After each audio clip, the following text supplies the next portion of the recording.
आजचा विषय आहे एकाचे पाप आणि त्याचे होणारे परिणाम कुटुंबात आणि मंडळीत. असा हा विषय आहे आणि हे वचन सर्वांच्या परिचितच आहे. आज आपण त्याच्यावर लक्ष देऊया. यहोशुवा 7वा अध्याय आणि 21वे वचन. यहोशुवा 7वा अध्याय आणि 21वे वचन. लुटीमध्ये एक चांगला सिनारी झगा, 200 शेकेल रुपये आणि 50 शेकेल वजनाची एक सोन्याची वीट ही माझ्या दृष्टीस पडली. तेव्हा मी त्यांचा अभिलाष करून ती पहा, माझ्या डेऱ्यात जमिनीत पुरलेली आहेत आणि झग्याखाली चांदी आहे. एकाचे पाप आणि त्याचे होणारे परिणाम कुटुंबात आणि मंडळीत. आकान म्हणजे एक सुंदरचा समय. यरिओवर विजय मिळवलेला आहे. आय नगरावर स्वारी, परंतु भयानक परिस्थिती, युद्धात पराजय. आणि युद्धात पराजय याची कारण शोधण्याचा प्रयत्न झालेला आहे. या ठिकाणी यहोशुवाने वस्त्र फाडलेले आहेत, राग घेतलेली आहे, उपडा पडलेले आहे आणि प्रार्थना करत आहे. परमेश्वर म्हणतो, यहोशुवा, उपडा पडून काय उपयोग नाही, उठ आणि जे पाप आहे, या डेऱ्यात जे पाप आहे ते पहिलं नष्ट कर. आणि म्हणूनच या परीक्षणाची सुरुवात झाली की याचं कारण काय म्हणून. आणि या ठिकाणी ते कारण सापडलेलं आहे की त्याच्या नावाने, म्हणजे आकानाच्या नावाने ही सर्व परिस्थिती निर्माण झालेली आहे त्या ठिकाणी म्हटलेले. आणि आकानाने या ठिकाणी म्हटलेलं आहे, लुटीमध्ये एक चांगला शिनार झगा, 200 शेकेल रुपये आणि त्याचप्रमाणे 50 शेकेल वजनाची एक सोन्याची वीट ही माझ्या दृष्टीस पडली. तेव्हा मी त्यांचा अभिलाष करून घेतली, ती माझ्या डेऱ्यात जमिनी खाली. आकान म्हणजे कष्ट आणि अनर्थ. 1 इतिहास 2 अध्याय 7व्या वचनामध्ये त्याचे नाव आकार असे आहे. आकार म्हणजे तेज, कष्ट आणि अनर्थ. आकानाच्या पापाच्या प्रगतीच्या 4 पायऱ्या आहेत. आकानाच्या पापाच्या प्रगतीच्या 4 पायऱ्या आहेत. जीवनामध्ये प्रगतीच्या पायऱ्या असतात, पण याच्या जीवनामध्ये आणि पापाच्या 4 पायऱ्या आहेत. ते अशा प्रकारे मी पाहिले, दुसरी गोष्ट मी अभिलाष किंवा आकांक्षा केली, तिसरी गोष्ट मी घेतली आणि चौथी गोष्ट मी लपवून ठेवली. चोरलेल्या वस्तू जे आहेत मनमोहक आणि आकर्षक आणि वजनदार होत्या. ज्यावेळेला आपण 21व्या वचनामध्ये वाचतो, चोरलेल्या वस्तू मनमोहक, आकर्षक आणि वजनदार होत्या. आणि म्हणून डोळ्यांनी पाहिले, आकर्षित केलं आणि चोरी केली. या 21व्या वचनामध्ये चांगले वर्णन आहे. चांगला सिनारी झगा, रुपे आणि सोने. यरीहोच्या विजयात बंदी घातलेल्या ज्या वस्तू होत्या, देवाच्या कराराचे त्याने उल्लंघन केले. 7 अध्यायचं आपण 11 आणि 12 वचन वाचूया. या ठिकाणी परमेश्वराने काय सांगितले होते? इस्रायल लोकांनी पाप केले आहे, मी त्यांच्याशी केलेला करार त्यांनी मोडला आहे. समर्पित वस्तूपैकी काही त्यांनी घेतल्या आहेत. एवढेच नव्हे तर त्यांनी चोरी व लबाडी केली आहे आणि त्या वस्तू आपल्या सामानामध्ये ठेवल्या आहेत. यास्तव इस्रायल लोकांस आपल्या शत्रूपुढे टिकाव धरवत नाही. ते आपल्या शत्रूस पाठ दाखवितात, कारण ते शापग्रस्त झाले. त्यांच्यामधून त्या समर्पित वस्तू नष्ट होत तोपर्यंत जे मी इथून पुढे असणार नाही. हे परमेश्वराने सांगितलेलं आहे. आणि या ठिकाणी म्हटलेलं आहे, त्यांनी यरीहोचा विजय झालेला आहे, पण त्या ठिकाणी चोरी आणि लबाडी झालेले या 11 आणि 12 वचनामध्ये स्पष्ट सांगितलेलं आहे. म्हणजे काय घ्यावं आणि काय समर्पण करावं देवाला आणि काय नष्ट करावं, परमेश्वराने दिलेली आज्ञा होती, परंतु त्या आज्ञेचं उल्लंघन केलेलं आहे. आणि म्हणून आकानाने केलेले पाप संपूर्ण इस्रायलाने केले असे गृहीत धरण्यात आले. एकाचे पाप पण संपूर्ण इस्रायली प्रजावर आलेले आहे. मंडळीमध्ये सुद्धा एकाचं पाप आणि मंडळीला जे आहे ना सर्वनाशाकडे नेणारच असतं. कुटुंबात सुद्धा एकाचं पाप आणि कुटुंबाला सुद्धा विनाशकारी आणि शापग्रस्त असतं ते. आणि म्हणूनच स्त्रियांनो, कुटुंबात असो किंवा मंडळीत असो, एकाचं पापच आहे ना आणि ते विनाशाला कारण बनतं ते. आणि म्हणून या ठिकाणी आकानाद्वारे काही गोष्टींचे आहे ना आम्हाला इशारा देण्यात आलेला आहे की आम्ही काय करावं म्हणून. आणि म्हणून आकानीने केलेलं पाप परंतु संपूर्ण इस्रायलने केलं असं गृहीत धरलं. 22वा अध्याय जे 20 वचन आहे आपण या ठिकाणी वाचतो. 22वा अध्याय आणि 20 वचनामध्ये या प्रकारे अशा ठिकाणी वाचतो. यहोशुवा 22 अध्याय आणि 20 वचन या ठिकाणी म्हटलेलं आहे, जेरिहाचा पुत्र आकान याने समर्पित वस्तू संबंधाच्या आज्ञेचा भंग केला आहे, तेव्हा इस्रायलच्या सर्व मंडळीवर कोप झाला नाही काय? त्याच्या अधर्माने त्याच्या एकट्याचाच नाश झाला नाही. त्याच्या अधर्माने एकट्याचाच नाश झालेला नाही. आणि त्या ठिकाणी म्हणले इस्रायलच्या सर्व मंडळीवर कोप झाला नाही काय? आणि संपूर्ण इस्रायल मंडळीवर कोप झाला. आणि भयानक परिस्थिती आज शहरावर युद्धाला गेलेत परंतु आणि पराभवाचा अनुभव घेत ना संपूर्ण सैन्य जे ना परत फिरलेले आहे आणि त्यांचा पाठलाग त्यांनी केलेला आहे. छोटस ते शहर ते, परंतु पापामुळं तुम्ही किती बलशाली आणि शक्तिशाली असा परंतु जीवनात पाप आणि नंतर विजयाची अपेक्षा आपण करूच शकत नाही. या ठिकाणी अशा भयंकर परिस्थिती असताना यहोशुवाने भयंकर पश्चाताप केला परंतु पश्चातापाचा परिणाम झाला नाही. परंतु देवाने आज्ञा दिलेली या तंबूत असणारं पहिलं पाप ते पहिलं नष्ट कर. समर्पित वस्तू जे आहेत ज्यांच्याविषयी मी आज्ञा दिल्या होत्या त्या मोडलेल्या आहेत, त्याची पहिली व्यवस्था कर आणि पाप नष्ट झाल्यानंतरच विजयाची अपेक्षा कर. यहोशुवाला परमेश्वराने दिलेली फार मोठी आणि ही एक इशारा जो आहे परमेश्वराने या ठिकाणी दिलेले. आणि म्हणून 7वा अध्याय पहिल्या वचनामध्ये जे आपण वाचतो या ठिकाणी काय म्हटलेले पहा, म्हणजे एकाचं पाप जे ना कशा प्रकारे परिणामकारक होतं. 7 अध्यायाच्या पहिल्या वचनामध्ये म्हटलेले, या प्रसंगी इस्रायल लोकांनी समर्पित वस्तू संबंधाने अपराध केला आहे. पहिली गोष्ट, या प्रसंगी इस्रायल लोकांनी, आकानाने म्हटलेलं नाही परंतु या ठिकाणी इस्रायल लोकांनी समर्पित वस्तू संबंधाने अपराध केला आहे. यहुदी वंशातील आकान बिन कर्मी बिन जप्ती बिन जरा याने समर्पित वस्तूपैकी काही ठेवल्या तेव्हा इस्रायल लोकांवर परमेश्वराचा कोप भडकला असं आपण वचन वाचतो. 11 वचन वाचा प्रियजनांनो. 11 वचनामध्ये तेच म्हणत आहे, इस्रायल लोकांनी पाप केले आहे म्हणतो. या एका पहिल्या 7 अध्यायाच्या पहिल्या वचनामध्ये म्हणतो त्यांनी अपराध केला आहे. 11 वचनामध्ये म्हणतो की त्यांनी पाप केले आहे. आणि पाप करून त्यांनी काय केलेले आहे, म्हणजे त्यांच्याशी केलेला करार त्यांनी मोडला. पहिली गोष्ट. दुसरी गोष्ट, समर्पित वस्तूपैकी त्यांनी घेतल्या. आणि एवढेच नव्हे ते तिसरी गोष्ट, त्यांनी चोरी आणि लबाडी केलेले आहेत. 3 गोष्टी केलेल्या आहेत. आकानाने केलं परंतु इस्रायलवरील हा दोष देण्यात आला. आणि अजून एक वचन वाचा प्रियांनो, 15वं वचन. या ठिकाणी काय म्हटलेलं आहे, 15व्या वचनामध्ये म्हटलेलं आहे, ज्याच्या पाशी ती समर्पित वस्तू सापडेल त्याला त्याच्या सर्वांच जाळून टाकावे, कारण त्याने परमेश्वराचा करार मोडीला आहे आणि इस्रायलमध्ये मूढपणाचे काम केलेले आहे. 3 गोष्टी मूढपणाचे म्हणजे अयोग्य कर्म केलेलं आहे. अपराध, पाप आणि अयोग्य कर्म जे आहे. आणि म्हणून आत्मपरीक्षणाची गरज आहे प्रियांनो.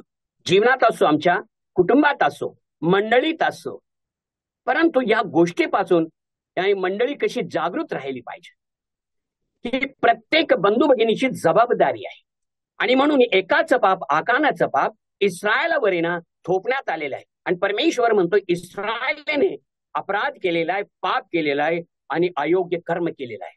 मूढपणाचे त्याने काम केले असं या ठिकाणी म्हणत आहे. आणि म्हणून या ठिकाणी प्रियांनो 7 अध्याय 21 वचनामध्ये हे 4 महत्वाच्या गोष्टी आहेत. पण आता आपण 4 महत्वाच्या गोष्टी विचार करण्यासाठी आणि त्याच्यावर अभ्यास करण्यासाठी मला वेळ नाही. परंतु मी पाहिले आणि मी इच्छा ठेवली यावर थोडं विचार करूया आपण. मी पाहिले, मी इच्छा केली, यावर आपण थोडं विचार करूया प्रियांनो. उत्पत्ती 6 अध्याय 6व्या वचनामध्ये असं म्हटलेलं आहे. काय आपण वाचतो? हव्वेने पाहिले आणि इच्छा केली. हव्वेने पाहिले आणि इच्छा केली. त्या झाडाचे फळ खाण्यात चांगले, दिसण्यात मनोहर होते. मनोहर म्हणजे मनाला आकर्षण करणारे. पहा, डोळ्याने ज्या वेळेला पाहतो ना, आकर्षण आहे ना, ते निर्माण होतं ते. आणि या ठिकाणी म्हटले दिसण्यात मनोहर होते.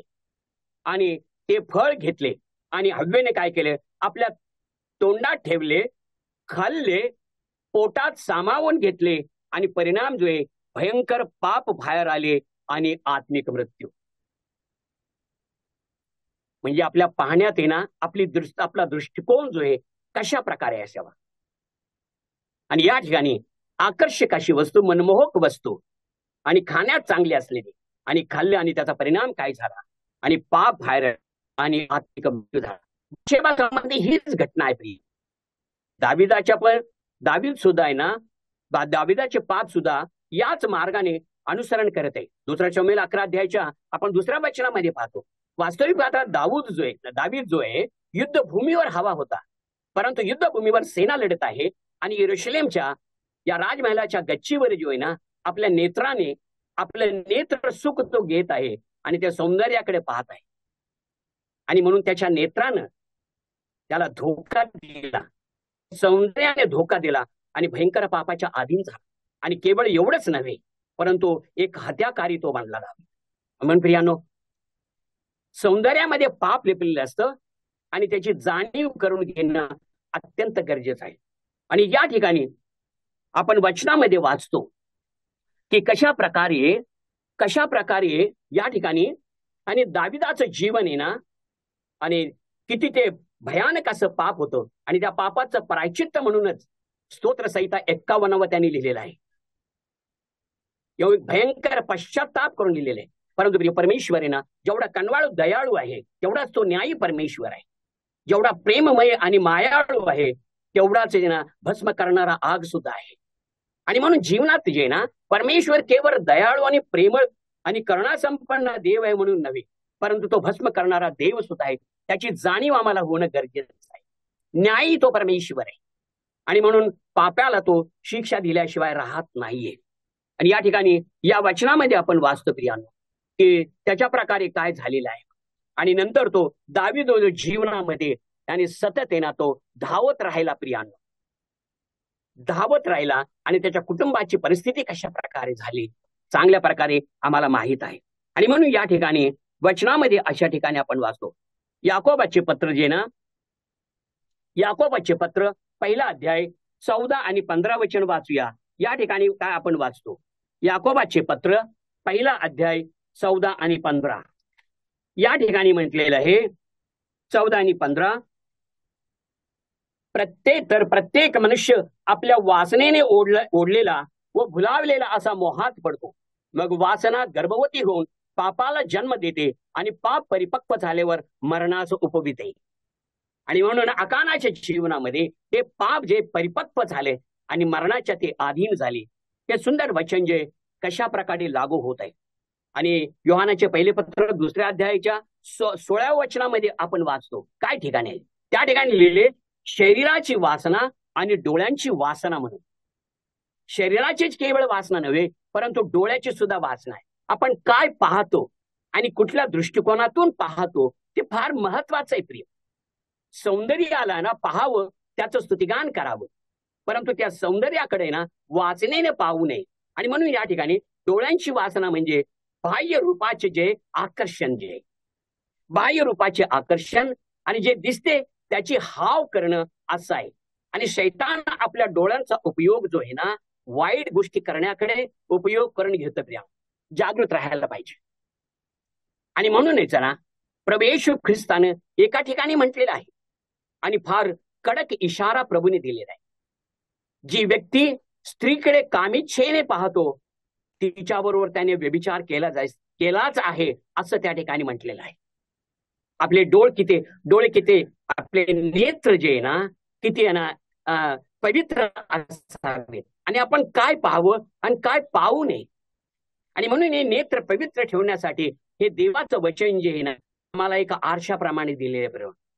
की आपलं प्रतिबिंब जे आम्ही रोज पाहावं आणि आमचं आत्मपरीक्षण करावं, या ठिकाणी या म्हटलेलं आहे बरोबर. आणि म्हणून प्रियानो, ज्या वेळेला आपण मत्तेकृत शुभवर्तमान 5 अध्याय 27-29 वचनामध्ये ज्या वेळा आपण वाचतो ना, प्रभू सांगत आहे तेच मी तुम्हाला स्पष्ट करत, जो कोणी एखाद्या स्त्रीकडे कामेच्छेने पाहतो त्याने आपल्या अंतःकरणाने तिच्याबरोबर व्यभिचार केलाच आहे म्हणतो, केलाच आहे. आणि म्हणून आपण नेत्राने ज्या वेळेला पाहतो, कुठल्या भावनेने पाहतो, कुठल्या इच्छेने पाहतो, ते महत्वाचं आहे. ज्या डोळ्यांनी तुम्ही पाहता आणि जशी इच्छा करता ते मनामध्ये निर्माण होतो आणि वासनेला जे आहे ना एक स्थान मिळलं जातं. या ठिकाणी या वचनामध्ये आम्हाला अशा प्रकारे इशारा दिला गेलेला आहे. एक सुंदर बाबेलचे वस्त्र जे आहे आणि जे आकानाचं जे आकर्षण आहे ना ते काय आहे, एक सुंदर बाबेलचे वस्त्र आहे. शिनारचा एक महागडा झगा आहे. माणसाच्या किंवा प्राण्याच्या रंगीत आकृत्यांनी सजवलेला सूर्य आणि सुई कामात विणलेला किंवा बनवलेला आणि रत्नाने सजवलेला आकर्षण आहे प्रेम. आणि त्या सुंदर वस्तूकडे पाहून परमेश्वराच्या आज्ञेचं त्यांनी उल्लंघन केलं आणि त्या ठिकाणी म्हटलेले आहे त्या आकर्षणात तो पडला आणि ती चोरी केलेली. योना 3 अध्याय 6 वचनामध्ये मांडले, राजाच्या झग्यासाठी हा शब्द वापरलेला आहे. आकान विश्वास ठेवणारा नव्हता, निश्चित त्याच्या शब्दावरून वाटतं त्याने, कारण त्याने हेरेम जो आहे हिब्रू शब्द जो आहे ज्याचा अर्थ आहे समर्पित वस्तू. हेरेम शब्द जो आहे ते समर्पित वस्तू आहे. त्या समर्पित वस्तूंना तो लूट म्हणत आहे, समर्पित वस्तू म्हणत नाही, तो लूट म्हणत आहे. त्या लुटातून मी घेतलेलं आहे असं या ठिकाणी म्हणत आहे. ते समर्पित वस्तू म्हणजे वेगळे केलेले आहे आणि परमेश्वराने दिलेली आज्ञा आहे काय घ्यावं, देवाला काय समर्पण करावं, काय जाळावं आणि काय नष्ट करावं. आणि म्हणून या ठिकाणी म्हणले यहोशुआ 6 अध्याय 18 आणि 19 वचनामध्ये आपण काय वाचतो प्रियांनो पहा. म्हणजे आपल्याला कशा प्रकारे या ठिकाणी प्रेरणा दिलेली आणि आपण या गोष्टीपासून कशा दूर राहाव्यात. 6 अध्याय यहोशुआ 6 अध्याय 18 आणि 19, समर्पित वस्तूपासून सर्वथा दूर राहा. त्या ठिकाणी म्हणत आहे समर्पित वस्तूपासून सर्वथा दूर राहा.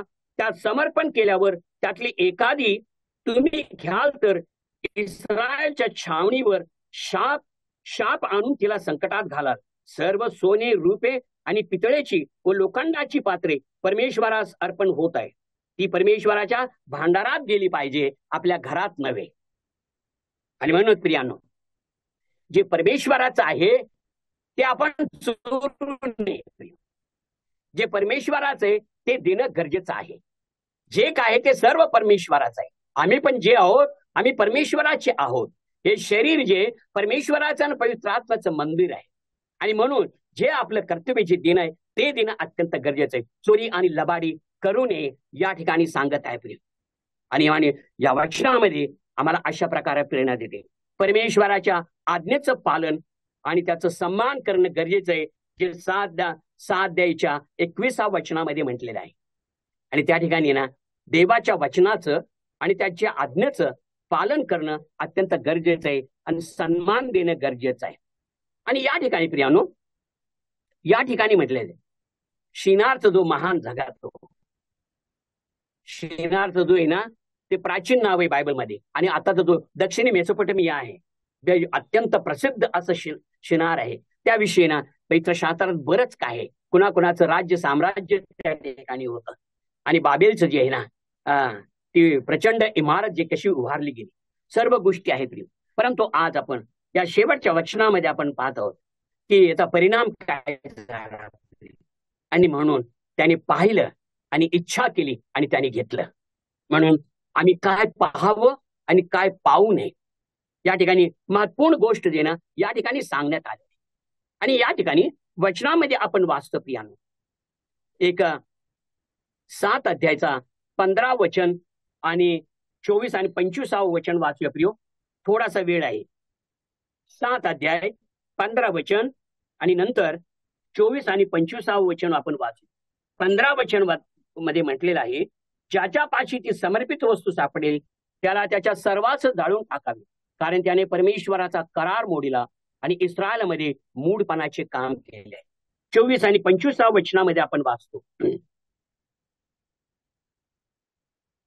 तेव्हा यहोशुवाने व त्याच्याबरोबरच्या सर्व इस्रायलांनी आकान बिन जरा याच व त्याच्याबरोबर ती रूपे, तो झगा आणि त्याचप्रमाणे सोन्याची वी, त्याच्या कन्या पुत्र, त्यांचे बैल, गाढवे, शेरडे, मेंढरे, त्याचा डेरा व त्याचे जे काही होत नव्हते ते सर्व आकोर खिंडीत नेले. तेव्हा यहोशुवा म्हणाला, तू आम्हास का ताप दिला? तू आम्हास का ताप दिला? परमेश्वर तुला आज ताप देणार. मग सर्व इस्रायलीने त्यास दगड मार केला आणि ती सर्व अग्नीने जाळून त्यावर दगड टाकले असं आपण म्हटलेलं आहे.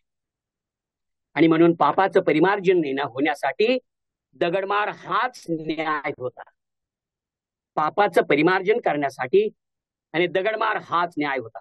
आणि हा दंड देण्यासाठी सर्व इस्रायली सहभागी होते. प्रेरणा आहे प्रियांना, चाहे ते आपलं कुटुंब असो किंवा आपली मंडळी असो, एकाच पाप परंतु कुटुंब असो, मंडळीला असो, आणि नाशाकडे नेणार आहे. आणि म्हणून ते पाप मिटवणं अत्यंत गरजेचं आहे. आणि मंडळीमध्ये जर शिस्त नसेल, ज्याला आपण डिसिप्लिन म्हणतो, बेशिस्तपणा जर असेल तर ती मंडळीच होत नाही. देवाचं भय आणि त्याची भक्ती जे आहे ना, आणि त्याचं पावित्र्य जे आहे ना, त्या ठिकाणी असणं गरजेचं आहे. या आकानाने सर्व काही नष्ट केले. देवाचं भय नाही, समर्पित वस्तू त्यांनी चोरल्या, ज्या परमेश्वराने आज्ञा दिल्या होत्या घेऊन ये म्हणून, त्याने घेतल्या. आणि आकर्षणानं तो काय झाला माहिती का, त्या पापाच्या अधीन झाला असं आपण या वचनामध्ये आपण वाचतो. आणि म्हणून प्रियाचो, आकानाच्या कुटुंबाला त्याच्या सोबत मृत्यूदंडाचा सामना करावा लागला. त्याने जे केले त्यात कुटुंबियांना सहषड्यंत्रकारी मानलेले. षडयंत्रकारी म्हणजे त्याच्या पापात संपूर्ण कुटुंब सहभागी होतं. खड्डा केला, गाडल्या गेल्या वस्तू कुटुंबाला माहित नव्हत्या का? पत्नीला माहित नव्हतं का? लेकरांना माहित नव्हतं का? परंतु त्याचं पाप लपवण्यात आलेलं. म्हणून प्रियांनो, कुटुंबात जर पाप असेल, काय अपराध असेल, परंतु सर्वांनी मिळून मिटवणं गरजेचं आहे. परंतु पती असो, पत्नी असो, लेकर असो, परंतु पापाला जे आहे ना, आणि ढापण्याचा किंवा पापाला झाकण्याचा प्रयत्न करू नये, परंतु तो मिटवणं अत्यंत गरजेचं आहे प्रिय. आणि या ठिकाणी या कुटुंबाने त्याच्या एकाच्या पापामध्ये संपूर्ण कुटुंब सहभागी झालेले आणि त्याचे परिणाम काय, त्यांनी त्यांचा अपराध लपवण्याची मदत केली आणि इतरांपासून माहिती लपविली. त्याचप्रमाणे कोरहाच्या बंडात काय दिलेले, गणना 16 अध्याय, हामानाच्या पतनात जे आहे, एस्तेर 9 अध्याय 13 आणि 14 वचनामध्ये, गुहेतून दानिएलच्या सुटकेनंतर ना जी भयंकर परिस्थिती झाली, काय झालेले, आणि सर्व कुटुंबातील सदस्यांचा मृत्यू झालेला आहे. आणि म्हणून प्रियांनो, या ठिकाणी वचनामध्ये आपण वाचत आहोत. आणि या 26व्या वचनामध्ये म्हटलेले आहे, कुटुंबानी मंडळी परमेश्वराच्या क्रोधाखाली असू नये. परंतु एक चांगला उत्तम गुण ना आकानाचा मला आवडला प्रिय. आणि त्या ठिकाणी आपण वचनामध्ये वाचतो, त्यांनी 19 आणि 20 वचनामध्ये पापाची कबुली दिलेली आहे. आणि त्यांनी म्हटलेले आहे, 7 अध्याय 19 आणि 20 वचन वाचा. पापाची त्यांनी कबुली दिली आणि त्यांनी म्हटलेले आहे, मी चोरी केलेली आहे, मी लपवून ठेवलेलं आहे. त्यातला एकच चांगला गुण, पाप करणाऱ्याने आणि पाप कबूल करणं, मंडळीत असो किंवा घरात पाप कबूल करणं माझ्याकडून चूक झालेली आहे. फार मोठं अंतःकरण लागतं प्रियांनो. त्यांनी पापाची कबुली दिली, परंतु देव न्यायी आहे, देव सर्वज्ञानी सर्वसत्ताधारी आहे, तो सत्य आहे, तो पवित्र आहे, हेच कबूल केले. आणि काय पाहायचं काय पाहू नये आपण लक्षात घेऊया आणि परमेश्वराचा आपण गौरव करूया. आपले नेत्र जे आहे ना देवाने दिलेले, या नेत्राद्वारे वचनाद्वारे अंतःकरणात प्रकाश व्हावी आणि आमची आध्यात्मिक वाढ व्हावी. नेत्र हे देवाचे आहेत, त्याच्यासाठी उपयोग करूया. प्रभू या वचनावर आशीर्वाद देव.